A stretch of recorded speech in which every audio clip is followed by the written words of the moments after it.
Welcome to Coffee and Cannabis. I'm your host, Alyza, and this is Corey, what's up? And today, we got our attorney in the house because, Rose is out here in these streets moving. Please give it up for Rose Matos. Thank you. Yes. Put some respect on her name. Yeah, listen, she's been moving out here in these streets, but before we get into her story, you already know, we actually are not featuring a coffee today because we are drinking a coffee from a local shop in Jersey City called The Grind. I've been going there for years. I absolutely love them. So, and then for our weed, we have Hawaiian Haze. So that's going to be our pairing for today. We're going to jump right into this interview because I know y'all want to hear the legal stuff behind weed in Jersey and in general. So first, I just want you to introduce yourself, give a little bit about where you're from and what you do and how you even became an attorney in weed.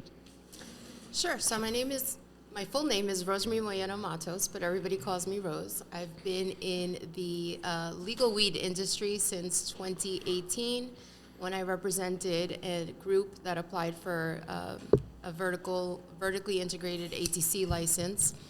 I also represented, and just from my relationship with that client, I became really involved in the industry. Just that whole application process was sort of like trial by fire. It was my first time doing anything like that.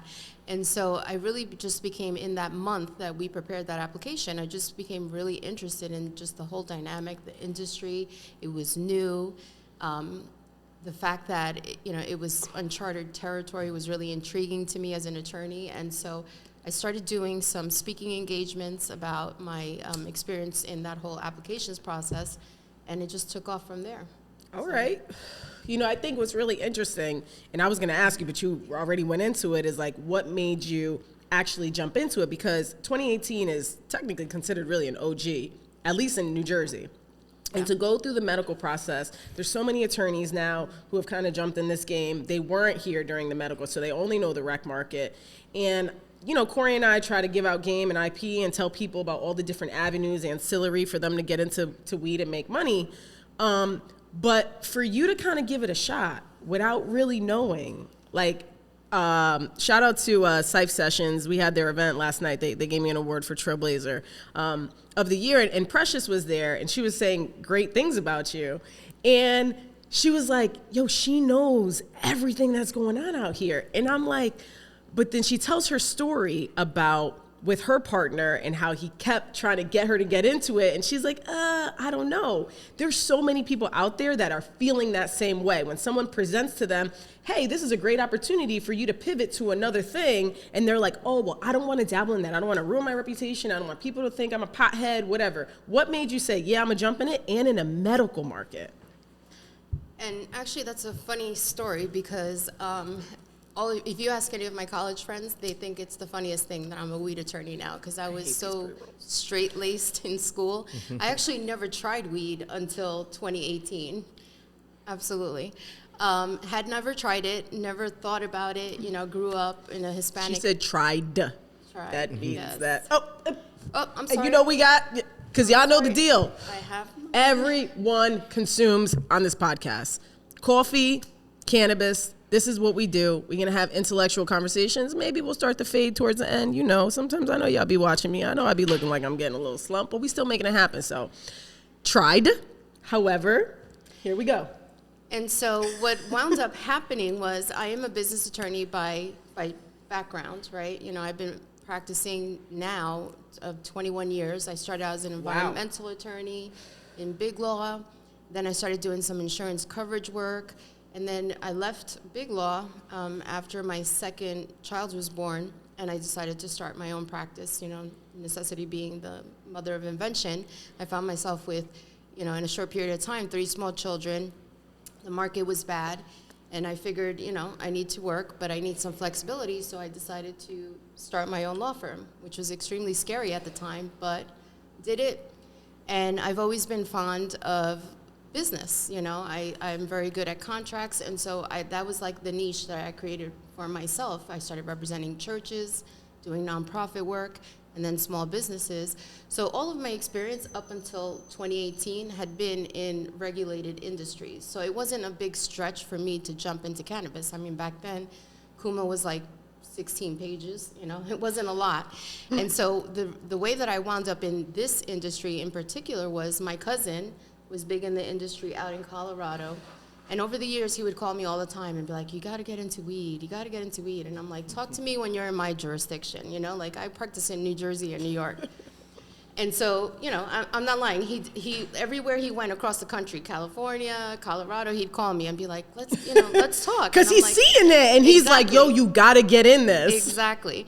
And so I would push him off and I'd be like, talk to me when, you know, you come to my jurisdiction, when it comes to my jurisdiction, thinking, you know, is that ever going to happen? Right. So lo and behold, early 2018, he finds out that, you know, there's going to be this RFA coming out and they're going to award more medical licenses.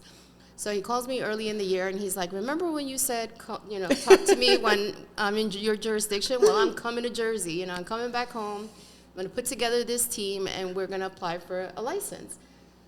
So believe it or not, at the time, you know, my dad had just passed away. I was really not working a lot. My children were, you know, in various stages of school. And so I said, you know what, why not?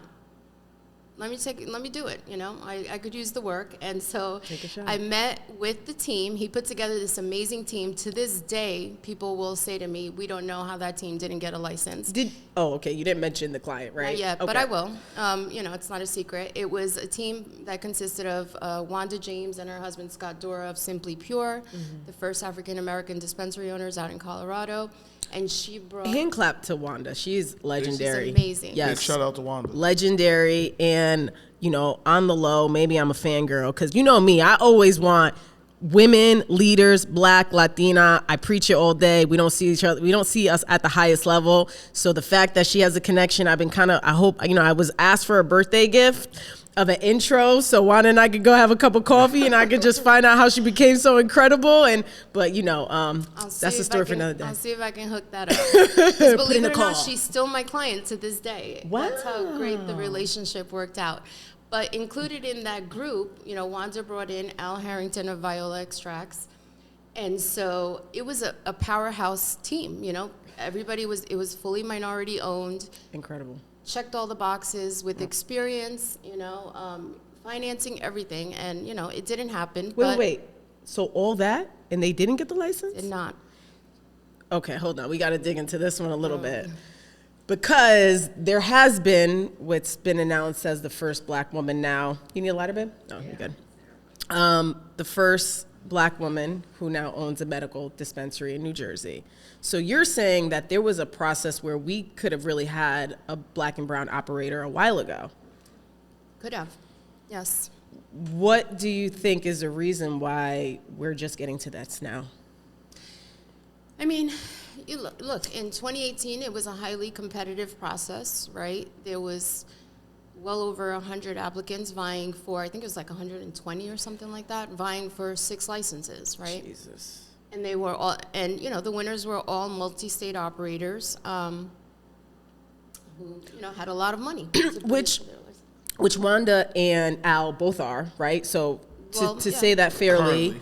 but they're also minority operators. And one of the few that actually own MSOs. So that would have been a great opportunity to bring in other MSOs, but also show that there's representation of people of color. Mean, listen, not for nothing, not because she's my client, and I think she's an amazing person, you know, but she's an African-American, already, you know, owns a dispensary, female vet.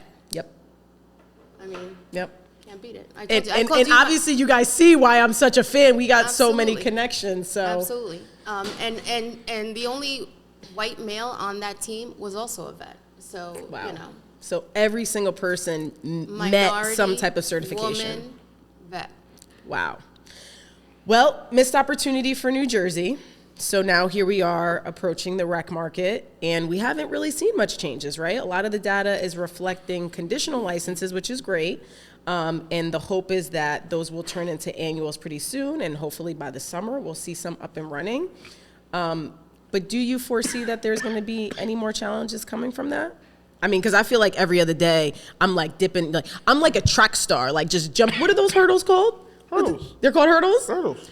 I'm like jumping, like every time. Corey's like, jumping this one. I'm jumping this one. We got other people, like it's crazy. Like, What else, Rose? What else? I'm tired of this, and I'm broke. I'm tired of spending money.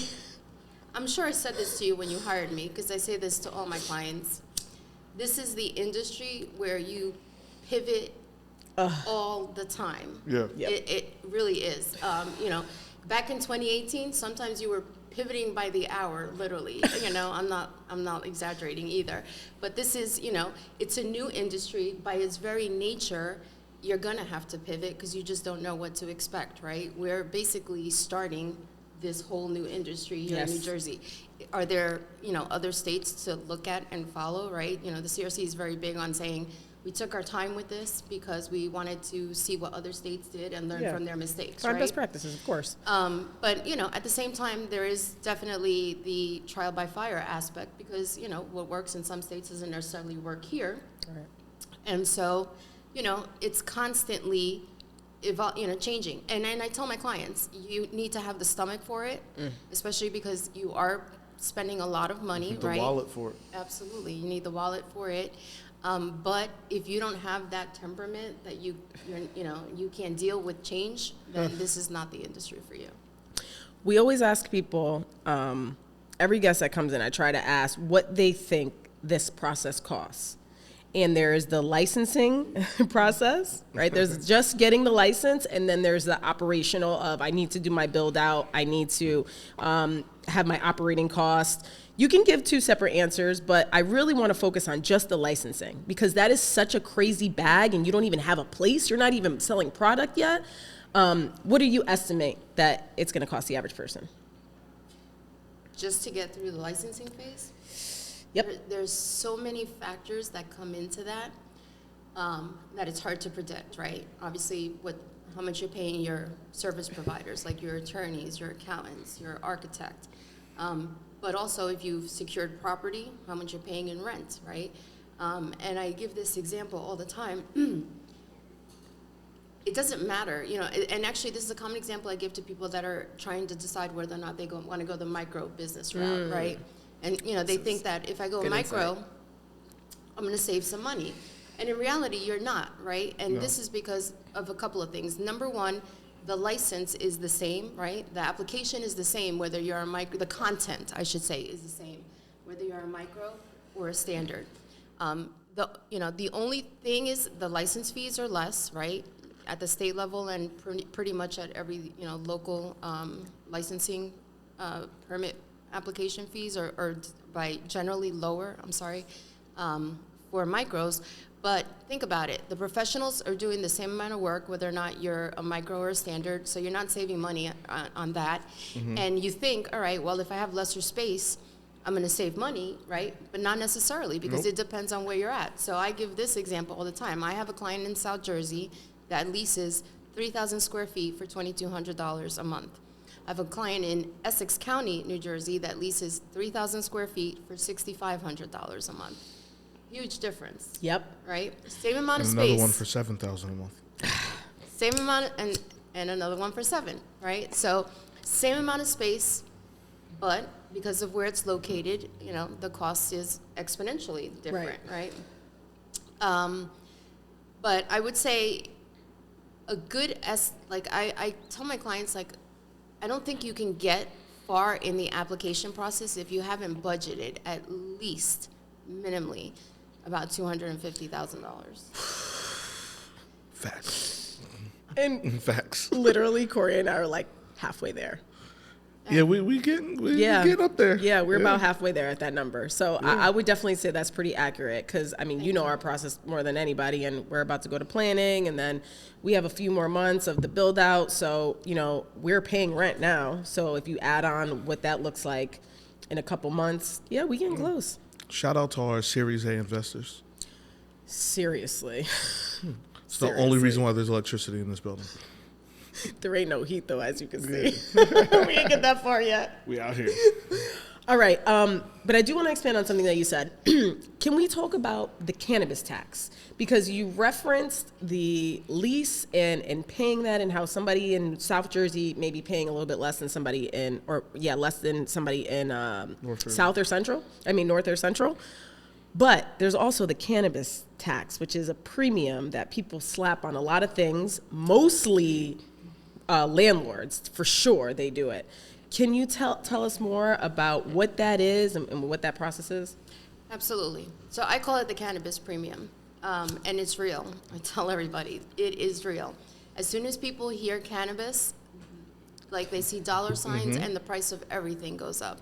Whether it's the service that they provide, which they could provide to a regular business, they feel like if they're providing it to a cannabis business, they have to jack up their prices. Rent, especially. I mean, I've seen some crazy ass deals that clients have brought to me. I've had to, talk them off, talk them down from some of them. But, it is what it is. The problem here that we have in New Jersey is that real estate is hard to find. Yeah. And it's because of a multitude of factors. First of all, you have the fact that 60%, I don't even know what the actual percentage is these days, but in that range, 60 to 70% of the towns are still opted out, right? Right. So there's not many places to go to begin with, right? And then when you factor there's only about 40% of the towns that are allowing for it, then you have to worry about zoning, right? Because it's not like you could just go into any place that allows you. Like you can't go to Jersey City and just open up a cannabis store anywhere in Jersey City. No, you have to make sure that it's zoned for what you want to do. So if you want to do retail, you have to make sure that your property, like this property right here, is zoned for retail, which when you started, it wasn't. Right? It was not. Yeah. So that was a gamble that you took, right? That's a good story. We're not gonna give you too much of that, but that's a good story from one day. Your big boy's neighborhood. You'll call me. Get Corey and I on this podcast. We're gonna give you a good story because that was a super gamble, but yeah.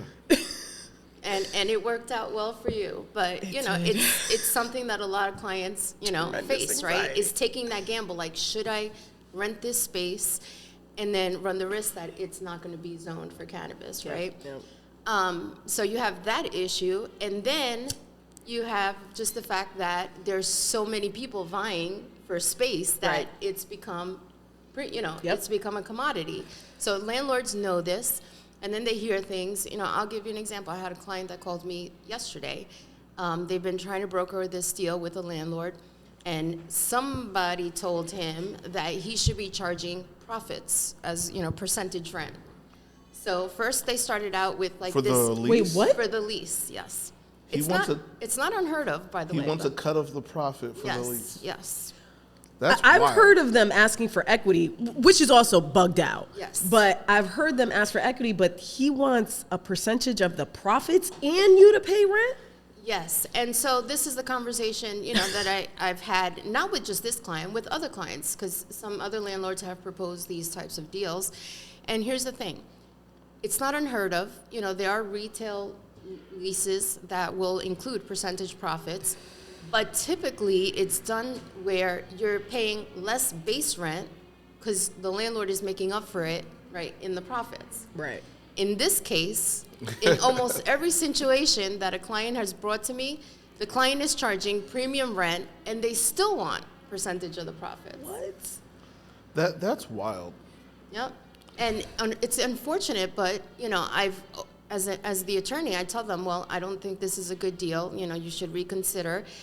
But at the end of the day, some of them will take it because they feel like they don't have any other choice. And that's a huge problem because, and Corey, you talked about this last time about being desperate.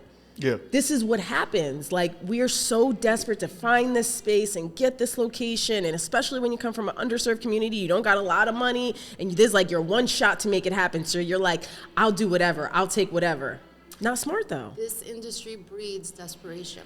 Yeah. And that's where, I have to have tough conversations with my clients because sometimes, I get it. I've been there in the trenches with clients, and I understand when you're bleeding money and you need money to come in, how you feel like you're willing to sell your soul to the devil, right? Because you think, we'll figure it out later. But, it's never a good situation. You will regret it, especially because you're giving up too much and you don't realize the impact of it until you open up your business and you start being successful, and you're basically just handing somebody money for doing nothing. Jalen, can you go out and tell them to shut the hell up? What is happening? Yeah, they're doing Guys, full you know we construction. film in Jersey City, so is It'd always be lit outside. Yes, always. But somebody gonna be watching this podcast and be like, somebody's "Who's sawing brushing something." their Yeah. teeth?" Yeah, sounds like the automatic toothbrush. Yeah, or someone definitely has a saw going off outside. As long as they're not killing anyone, right? I think the biggest part is, and this comes from, I guess, our talks, even Roses, when we're setting up the PPM and all the different stuff, is not giving over permanent equity for like potentially a short term or temporary situation. Like you might want to move your dispensary someday, but now this landlord owns, has permanent equity in it, and you Some might not even super be in that long-term building. effects. Like you gotta. Yeah, I think that's a big deal that people don't understand that, like, as we spoke about before, a difference of demand and desperation. Yes.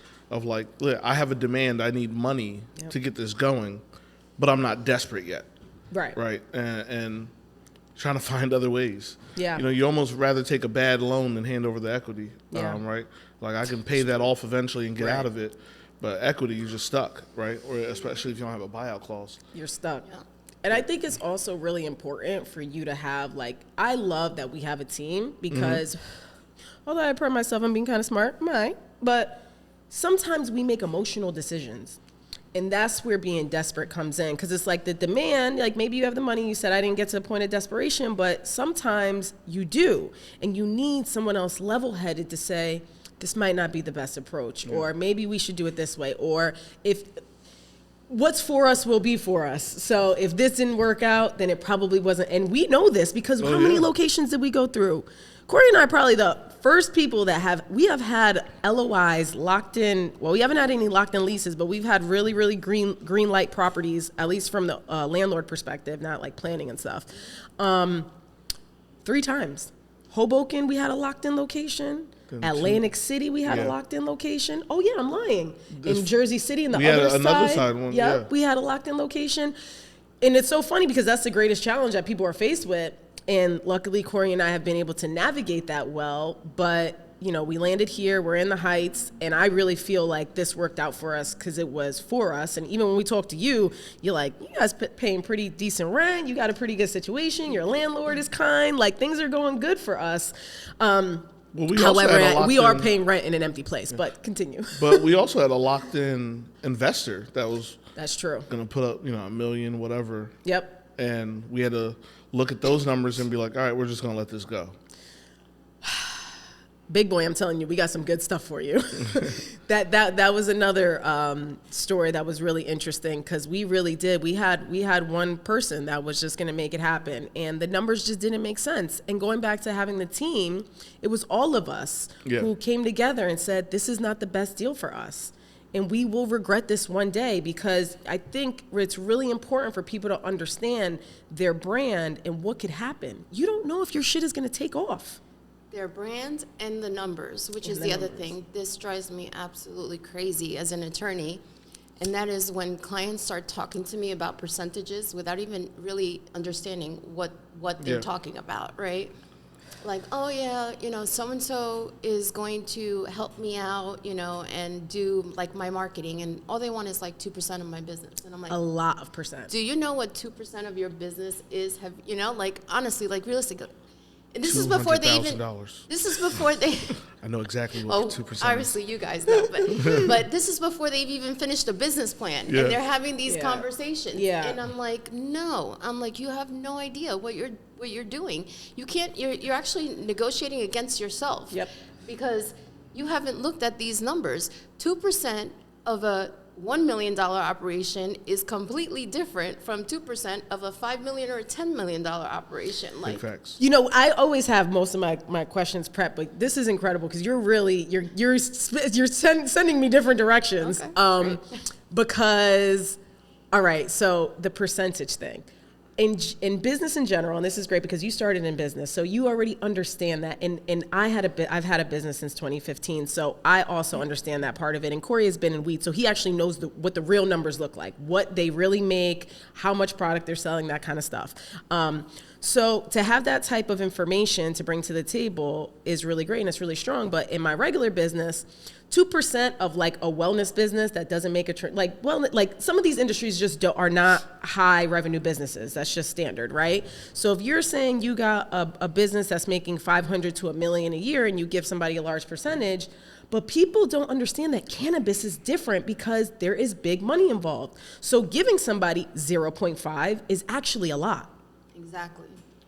And that's the thing that I tell them when you start talking numbers is, first of all, you need to know what your numbers are, right? Mm-hmm. So you understand what you're actually giving away, right? Especially when it's for sweat. We're not talking about, a lot of these are really sweat deals. Yep, sweat where equity. You need to value it, right? Because that's the second part. And this is the same in all of my clients' businesses, right? Which is, how do you value those services? Because you want to make sure that you have it like a fair deal here, right?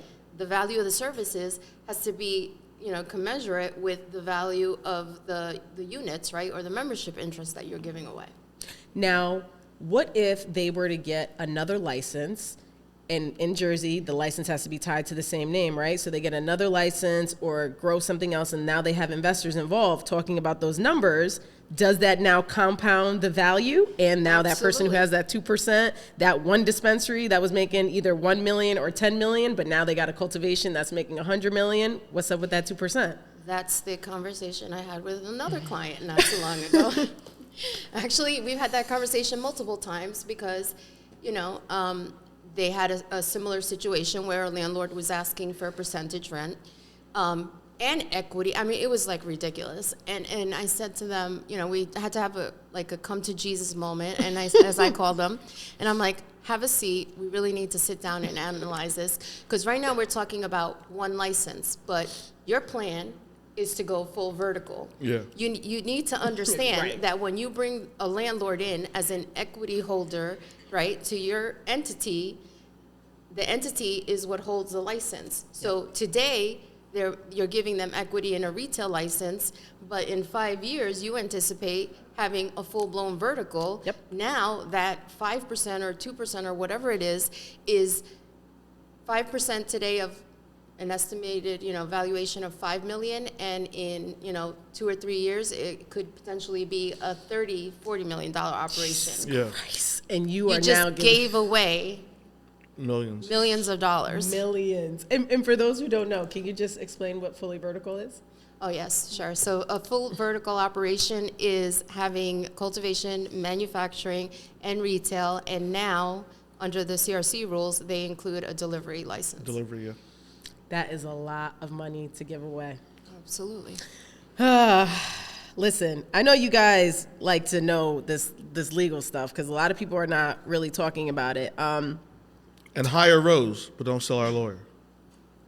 Well, yeah, hire her, but I'm just letting you know, yesterday's price is not today's price. So, the price is up. The price is up. One thing I will say that I absolutely admire about you is that you are for our people. You want to make sure that there is just the story from the medical shows that you have really been leading the front on making sure that our people, right, minorities, women, minorities, women, veterans, the whole gambit, to be able to put us at the forefront and charge what, Corey and I presume to be a very fair rate, especially because we saw some of the numbers out there. And like I said, today's price is, if she more, I don't know what to tell you. But at this time, she also is a proof of concept. You know what she could do. So at least if she's asking for the bag, you know that you rocking with a winning team, right? My rate is still the same.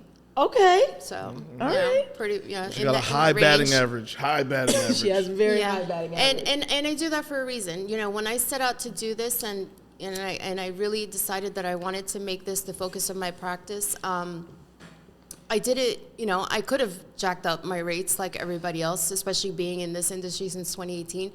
But I didn't want to do that. Number one, my overhead is low right now, and so I can afford, to do that. I still make decent money, but I want to level the playing field because, I've been a Latina in big law and, where we are grossly underrepresented. Yep. And I know that, Black and brown people in the cannabis industry are disproportionately represented. And so I want to be able to give, people like you guys, an opportunity, to be in this industry. And obviously, charging $500-600 an hour is not going to do it, right? And so, at least from my end, and one of the things that I do for my clients is I'm always looking for great service at a decent price, right? Yeah. And when you come to me and you tell me, I need an accountant, I'm going to get you one that I know will do good work for you and not rape you, right? Yeah. With the fees. Yeah. And if you tell me I need an architect, I'm going to find you. So that's one of the things that I've done in this industry for my clients is really leverage relationships. When I find a service provider that I like, and I take no referrals fees. I've been offered them many times over the years. I don't take them because I want to be able to say to you, I'm sending you this person because I trust them and that they're going to do a good job for you, and not because I'm getting anything on the back end. And I also tell my clients, let me know how that goes, because if it's great, wonderful, I want to keep recommending them. But if it's not, I need to know that because I don't want to keep recommending them if they're not going to do right by you. Well, I will say not all attorneys do that. They're like, this is my job to attorney. I'm lawyering. That's it. Yeah. I don't need to give you referrals. I don't need to set up the play for you.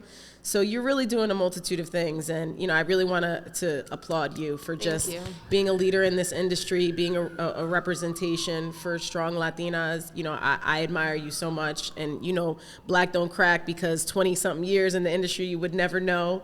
You absolutely still got it. So listen, I'm grateful that we can't cross paths. You're from Hoboken and my wife is from Hoboken. So I always talk about everything having alignment and synergy. And this felt so right. It did. Yeah. Funny story. I don't know if Corey knows this, but when you guys, first of all, I have to say, one of the truth testaments I think that makes me feel good and that I'm doing good work in this space is that other attorneys in this industry refer clients to me, and that's shout out to Fuquan. I was going to say that is how you came to me. You were referred to me by another attorney that couldn't handle your matter and sent you to me. And to me, that is extremely gratifying and humbling that other attorneys in this space that I respect respect me enough to send me clients that they can't take on. Yeah. But definitely there was a connection. And when you first called me, I was extremely sick. It was the summer. I had pneumonia. It was horrible. And the first thing you did was tell me, you got to get better. Come to my spot, right? In Hoboken. I'd never been there. And I got to tell you, after that is when I started to feel better. For 2 weeks, I was like on my deathbed in bed. I couldn't even get out. And thank you so much. Obviously I was better. And within a month, we went before the CCB and got you approved. Yeah. But, I have to say, I really appreciated that. And it was a connection from like day one. And I love to make those connections with my clients because, as you know, whenever we're at events, I will introduce all of my clients. Like, I want everybody to be a family because there's room in this industry for everybody. Yes, really there is. Plenty of room. And shout out to Sweat, We're in Hoboken on Hudson. And so you was in the salt room, or you was doing the infrared sauna? Did all of it, yeah. I did all of it. And I got to tell you, it really, honestly, within days, it cleared me out, and I was much better because I was really, really sick. I'd been in the hospital twice. Jeez. Listen, and I was still appearing before the board. There were times I didn't even have a voice, but I still showed up. Yeah. I tell people all the, I preach wellness, and that's really what our brand is tied to. I started Sweat in 2015, so I really been on the wellness wave, before people started to realize how really important it is. An infrared sauna, the reason why she started to feel better is because it pulls toxins out of your body. You're able to sweat it out, and infrared heat is just so much better than traditional saunas. So as soon as I knew that she wasn't feeling well, I knew exactly what she needed to do. And then the salt cave is great if you have respiratory issues, breathing, asthma, allergies. So yeah, I when you're building relationships, like, it's not just about, okay, I'm hiring you for this service. It's building. It's building. It's making, and I think even beyond this, like we're probably going to have such a long-term relationship, whether it's, representing this or just in business in general, or just an incredible friendship. And I think that people really need to go into these relationships like this and not like everything is just so cutthroat. Yeah. No, absolutely. And as an attorney, you definitely want to be vested, with your clients, but I really take it personal. Like I want to see all of my clients succeed. I want you guys to be at the forefront and get those licenses, not for me, for you, because you deserve it. Yeah. So the last question that I want to have for you before we jump into You Don't Know Jack is, what are the trends that you're seeing in the process? Because in the past, historically, it's been about not having money or not having enough money. But now that people are figuring out that piece, what are you seeing are the greatest barriers and challenges that people are actually going through, especially those who have been conditionally licensed and are now trying to get to the finish line? Absolutely. So property, I would say, actually at this point, it's been evolving, but at this point, I'd say property and resolutions go hand in hand. I didn't say this before, but I'm also the cannabis board attorney for the city of East Orange. So I actually do this on both sides, from the client's perspective, the applicant's perspective, but also from the municipality's perspective.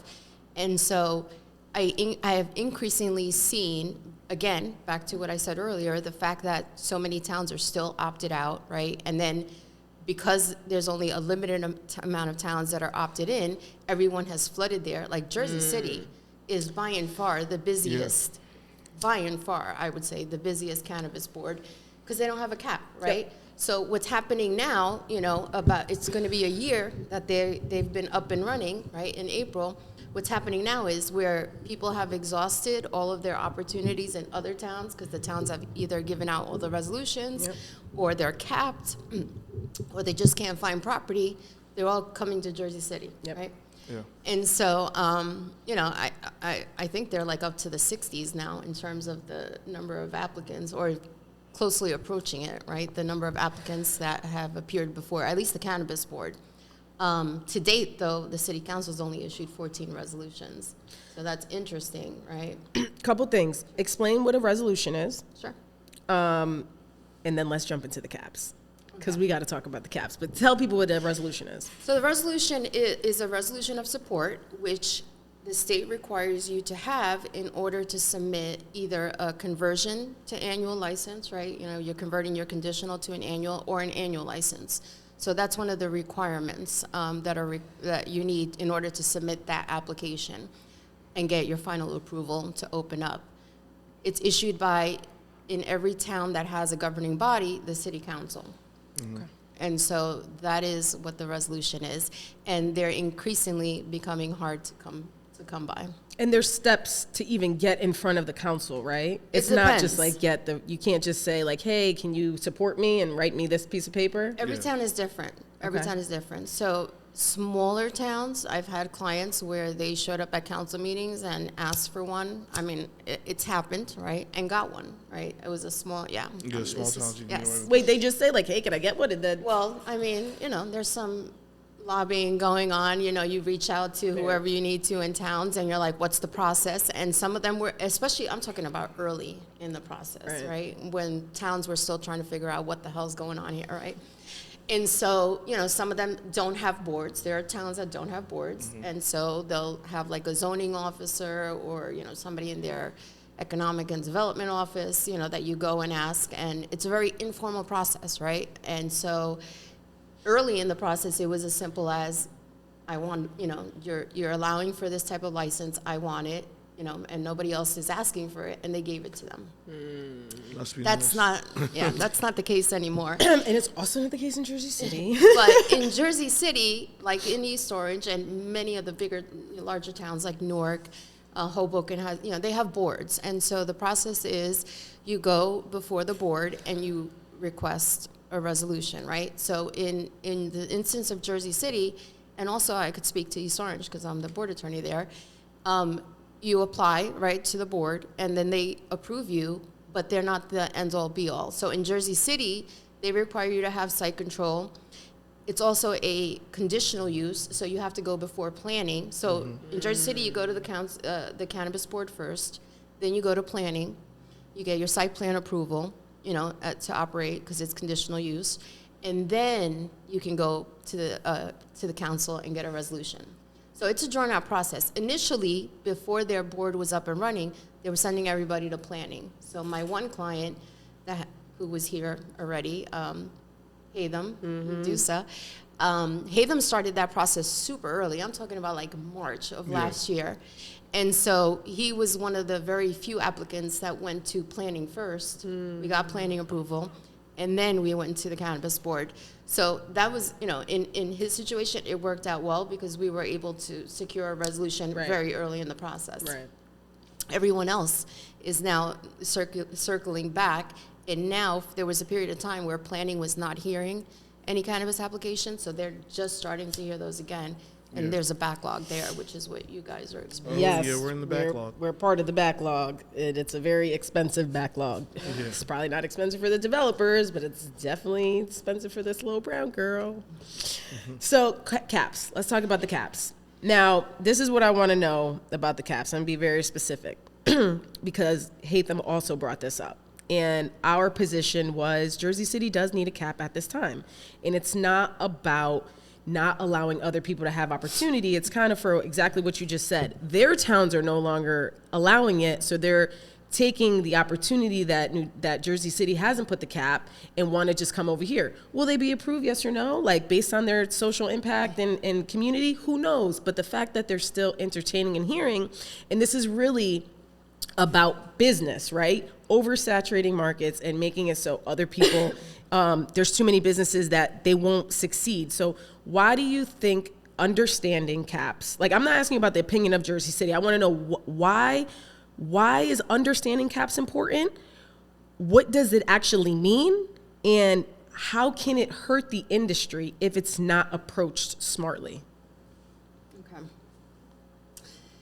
So let's start with the first thing, which is, what does it mean, right? So caps, in Jersey City, there are no caps, meaning that the ordinance does not limit the number of businesses that can operate, right, per class. So right now, in Jersey City, that's not the case or the norm, by the way. Yeah. Most towns have caps. Yes, they do. Right? Yep. And they limit the number of businesses that can operate.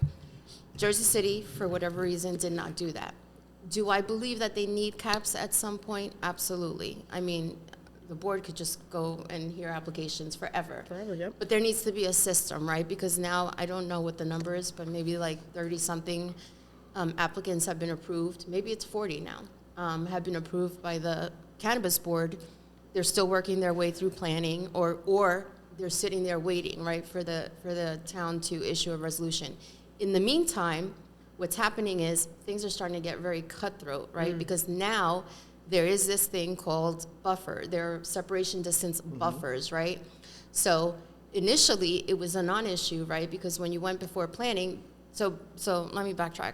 The buffer issue is you can't be in Jersey City within 625 feet of another cannabis retailer, right? We're talking about retailers right now. So in the beginning, it was a non-issue, right? Because it was new, and the planning board was taking the position, well, nobody's licensed yet, right? So we're not really looking at that. Right. But now what's happening, if you follow what goes on in Jersey City, is there's these huge clusters, right? I call them the Central Avenue cluster and the Newark Avenue cluster, right? Where the board has approved, not through any fault of their own, but that's what they're getting, right? Those are the applications that they're getting, and the applicants checked off all the criteria. And those are the areas that are zoned. And those are the areas that are zoned, right? And so now you have these huge clusters. Even if you look at their PIN map that they started a couple of months ago, there's still clusters, right, on Central Avenue in Newark, where these guys actually have resolutions. What's going to happen, two of them have now gotten annual annual licenses. So what's going to happen, right, when they start opening up, right? Are they going to be grandfathered in? Right. Like, what's going to happen? And then the other part of that is, what happens to these businesses if they're not grandfathered in, right? Because now you're looking at a year out that they've been paying rent, right, bleeding money, and then to be told when they finally get that piece of paper from the state, like, oh, too bad, so sad, Joe Schmo made it here before you, so move on. You know, it's hard. It's like a land race. And the reality is that it's going to be the absolutely. black and brown people that are affected the most because... Absolutely, which is why I'm conflicted about the caps. Because to me, a cap right now only benefits these large MSOs that have the money to spend on property and to hire, you know, professionals and get this moving along much faster than the average, you know, black and brown person that has to find money, find property, you know, and it's a longer race for them than, you know, someone else that comes at this with millions of dollars to start and experience, right? For me, I'm looking at the long run because I'm like, even if people are operating, and listen, there's liquor stores on every corner. So yes, people can thrive, but liquor stores have like 100 years of existence now since Prohibition. We don't. So we need to navigate these waters carefully so that we do give black and brown people the licenses and they do find the money and they open their doors, but there's not so much saturation that they cannot sustain. Absolutely. The other thing I feel is, you know, like with every industry, there are going to be businesses that are going to fail in the first year and in the first 5 years. That's just the way it is, That's right? the reality. They're not going to be able to sustain themselves for whatever reason, whether it's lack of money, lack of experience, you know, business know-how, whatever.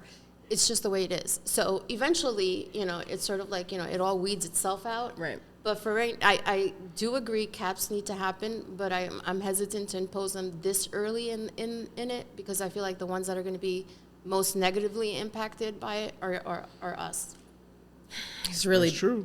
It's terrible that we're like navigating this way. We navigated that cap in Hoboken. Yeah, we did. Yeah, up there fighting against MSOs. Yep. You know. All right, quick game of You Don't Know Jack. So, Corey, what do we got for you? In the meantime, like, subscribe. Hit the buttons, hit the the bell, button, the bell write thing. a comment, whatever you got to do. You know, Jalen yells at us. We don't get it together. All right. How can one check the status of cannabis legalization in their state? Google. Oh, this is a great question, Corey. It's easy. It's Google. Pick a state. Google.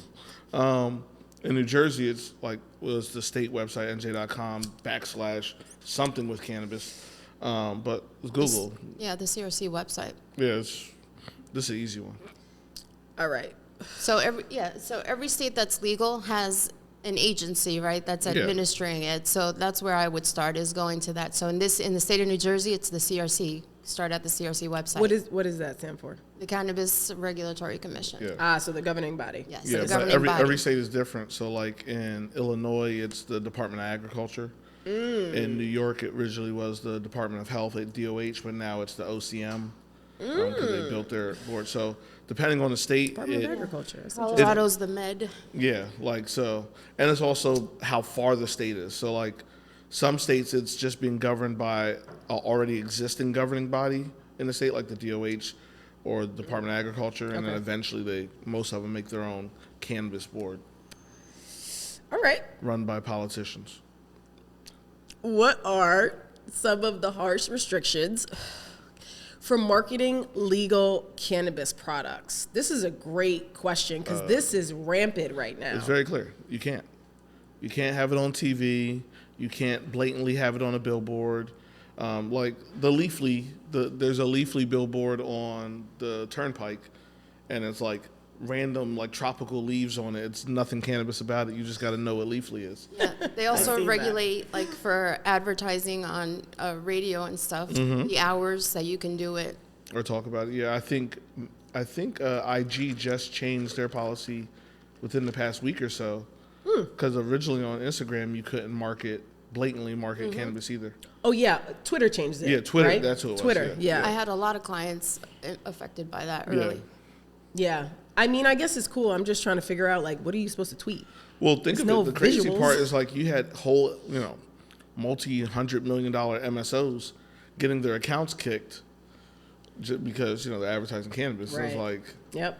Shadow banned. even big business was hurting off that one. Yeah, they be shadow banning us too, Yeah. but whatever. We coming with the content. We don't care. All right, so last thing is I heard there were some gifts because Yes. Corey emphasizes gifts. We like Hathan had set the tone.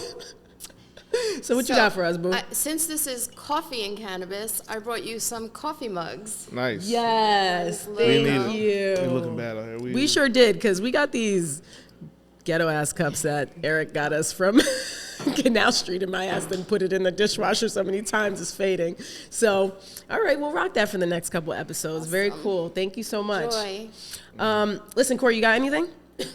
Nah, I'm just, I'm proud of the two of you, both being Latino women, doing big things and taking a risk into cannabis. I recall my risk into cannabis 5 years ago, leaving pharma to decide to go to cannabis and knowing that, like, it was going to murk my resume, and it was just like, yo, this shit got to work because once y'all put this on the resume, it's a wrap, right? Yep. And seeing, I'm in, right? I'm in the cannabis game. That's just what it is. But it's different, when you're not doing it as your 9-to-5 job, and for you then it becomes basically the antithesis of your practice, and an independent practice at that. It's like, once you're in, you're in. Yep. So it's a decision to make. So, yeah, it's cool. Yeah. Our whole team is minorities, so we are very intentional about that. You are architect, who else? Our engineer, everyone that we've worked with. We want to make sure that, because that's part of this generational wealth and recycling of the black and brown dollar too. Because if we're black and brown, and then our service our service provider is then that too, and then if they take those dollars and then they go spend it at a black, we're recycling the dollar for a lot longer, which is really important because it doesn't. I can't remember the stats on it, but I know they say that back in the day it used to recycle like 8 times, and now it's like nothing. It's like once. One or two, yeah. So I'm really proud. We're really proud to have you represent us and be an incredible attorney, but also an incredible person. And I know that you are going to be just legendary in this space not in the near future, but also right now. Thank you. I appreciate it. And honestly, like, I love all my clients, love you guys. When we first met, I said to you, you're my first triple threat, right? You had all 3 certifications. All the certs. But no, your team is amazing. We work well together, and I'm so proud of how far you guys have come since we started this, right? And I'm just happy to be a part of it. So thank you. Yes, absolutely. Thank you for trusting me to take care of you. Yes. And for anybody who doesn't know, on the Reddit, if you were concerned, our attorney just told you, we have a viral Reddit, because we put this banner out and somebody was like, oh, look, it's coming. And they're like, oh, there's no such thing as a Black, Latin, LGBTQ disabled veteran. That doesn't exist. They must be woman. They must be adding a bunch of people to their application to make it that way. And I'm like, it's right here. I'm real. Yeah. So, I do not account for any of the certifications. All of them are her. Even though he is a black man. And that's just very important for us to have that representation on the leadership level. And Corey is our COO. He's in our C-suite. So you're gonna not only see the ownership be black and brown, but also the leadership. Wrap with telling them how to find you, and Sure. shout out whatever. And all right. So my law firm practice is based out of Hoboken. My email address, I would give you my website domain, but it's not up right now, but it is www.lawrmm.com. My email address is rmatos@lawrmm.com, and you can always reach me via telephone at 201-401-7415. she didn't shout out the gram, but we're gonna get her popping on the gram. Yes. She's Get her out in the street. I'm a social media novice. I'm working on it. we gonna get her there, don't worry. Listen, thank you so much. Thank you guys for watching. Like, comment, subscribe. We're working on the ending a little bit. This is a little bit better, right? Right? We're getting there. Tune in next week for Coffee and Cannabis.